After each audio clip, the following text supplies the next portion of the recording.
دۆڵفینی ڕەشی رووسیا گرتوخانەیە کە ڕزگاربوون لێی مەحاڵە. پێناڵ کلۆنی ژمارە 6 یان دۆڵفینی ڕەش سامناکترین گرتوخانەی رووسیایە. کاتێک دایان هەوێت ئێرە لەگەڵ شوێنێکی تر بەراورد بکەن لەگەڵ کەمپی ئەڵمانی نازی هەڵی دەسەنگێنن، بەڵام بۆ ناوی بە دۆڵفینی ڕەش دەرچووە.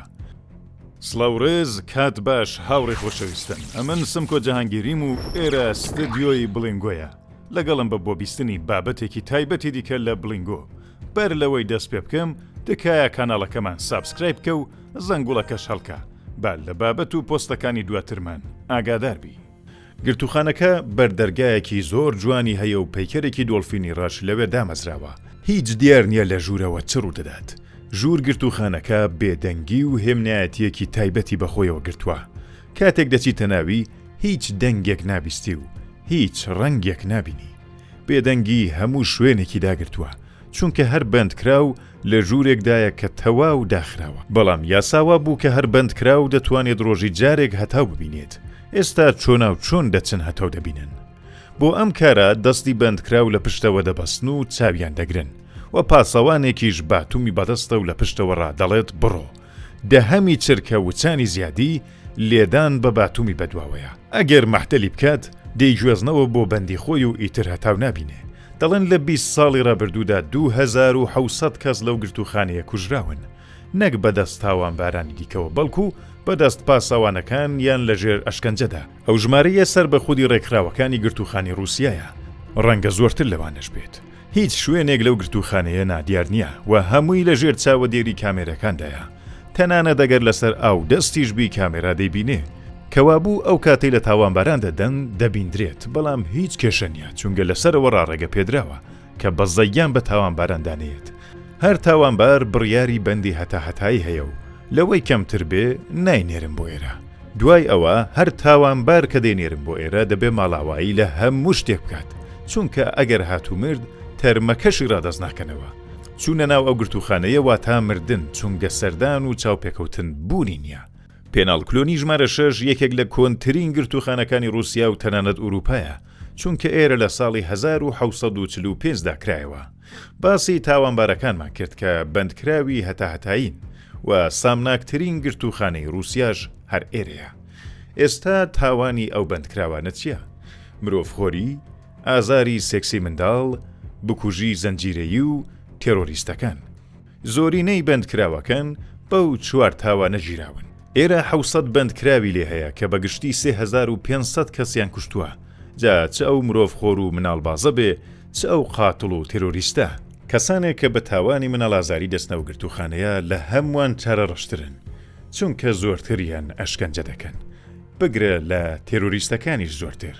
یەکێک لە بەندکراوە بەناوبانگەکانی ئێرە ئیگۆر تیشێنکۆیە. ئەو پیاوە زۆر باشکرایی 7 کەس لە تیمی بەرامبەری خۆی یەکجێ دەکوژێت و بە تاوانی دەستڕێژ و کوشتنی 7 کەس لەو گرتوخانەیە بڕیاری بەندی هەتاهەتایی بۆ دراوە. کەسێکی کە بکوژێکی زەنجیرەیە بە ناوی نیکۆلای ئاستۆنکۆف کە زۆر کەسی کوشتووە، بەڵام تەنیا 5 سەلمێنراون. تا ئێرە ئەوانە باشەکانن. بۆ نمونە ولادیمیر نیکۆلیاف کە لەو گرتوخانەیە مرۆڤخۆرێکی ترسناکە. ئەو ئاغایەش گۆشتی مرۆڤی زۆر پێخۆشە و سووبی بە گۆشتی مرۆڤ لێدەنا و بە ئیشتیا دەیخوارد. پێی خۆش بوو ئەو چێژەی لەگەڵ هاوڕێکەی دابەشکات. هەر بۆیە گۆشتی ڕانی یەکێک لەو مرۆڤانەی کوشت بووی دای بە هاوڕێکەی و بۆ ئەوەی بەشک نەبێ پێی گوت کە ئەوە گۆشتی کەنگورۆیە. بیکوڵێنە و بیخۆ و زۆر بەتامە، چونکە هاوڕێکەی ڕووسە و گۆشتی کەنگورۆی نەدیوەتە ئێستا. بەڵام هاوڕێکەی سوور دەزانێت گۆشتی مرۆڤە و دەچێتە لای پۆلیس و راپۆرتی لێدەدات. هەر ئاوا دەبێت کە ئاغای دەگرن و دەبینن بە سەلاجەکەشی پڕە. لەو گرتوخانەیە پۆلیسێک تەرشیفی لێرەیە بە ناوی میخایل پۆپکۆف. پۆلیسێک کە لە درێژایی کارەکەیدا دەست درێژی کردوتە سەر 81 کەس.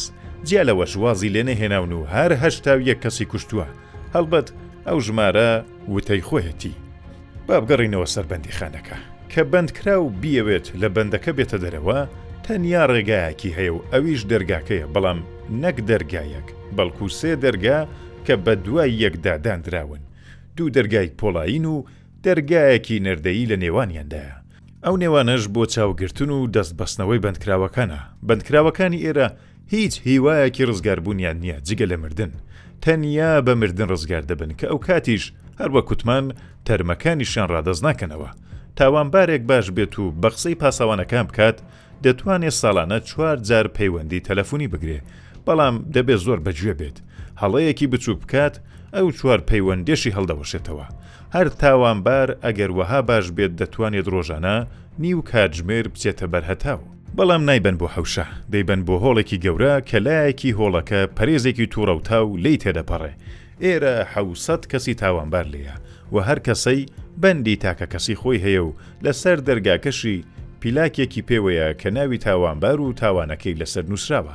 واتە پاسەوانەکە کە دەرگاکە دەکاتەوە دەزانێ ژووری چێیە، ئایا مرۆڤخۆرە یان هەتیوباز، بکوژە یان تێرۆریست. هەرکەس لەو گرتوخانەدایە تاکو تەنیایە، بەس چاوی بە پاسەوانەکان دەکەوێ. تاوانبارەکانی دیکە نابینێت، خواردنیش لەبەر دەرگا دەدەن و وەها نییە بچێتە ناو هۆڵی ناخواردن و لەگەڵ هاوڕەکانی قسە بکات. هەر بەند 2 میتری چوارگۆشەیە و هەر لەو 2 میتردا ئاودەستی لێیە و پەنجەرەی نییە.